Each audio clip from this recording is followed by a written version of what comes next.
Hi friends, అందరికీ నమస్కారం అండి. తెలుగు రాష్ట్రాల్లో ఎండలు మండిపోతున్నాయి. సాధారణం కంటే అదనంగా 4 నుంచి 5 డిగ్రీల ఉష్ణోగ్రతలు నమోదవుతున్నాయి. అయితే తీవ్రమైన ఎండల వేడితో సతమతమవుతున్న తెలంగాణ వాసులకు శుభవార్త చెప్పింది వాతావరణ శాఖ.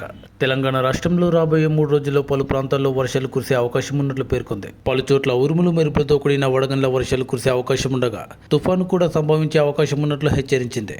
ఇక రాబోయే మరికొన్ని గంటల్లో తెలంగాణ రాష్ట్ర వ్యాప్తంగా పలు ప్రాంతాల్లో వర్షాలు కురనున్నాయి.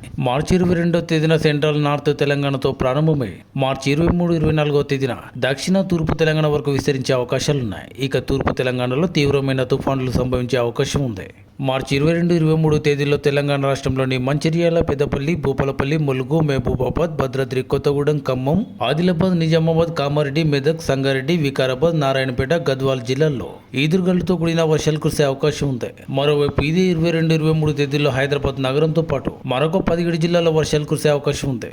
నిర్మల్, ఆసిఫాబాద్, జగిత్యాల, సిరిసిల్ల, కరీంనగర్, సిద్దిపేట, హన్మకొండ, వరంగల్, జనగాం, బేడ్చల్, మల్కాజిగిరి, యాదాద్రి, సూర్యాపేట, రంగారెడ్డి, నల్గొండ, మహబూబ్ నగర్, వనపర్తి, నాగర్ కర్నూలు జిల్లాల్లో వడగండ్ల వర్షాలు కురిసే అవకాశం ఉంది. ఇంకా పలు ప్రాంతాల్లో బలమైన ఈదురుగాలులు కూడా వీచే అవకాశాలున్నాయి.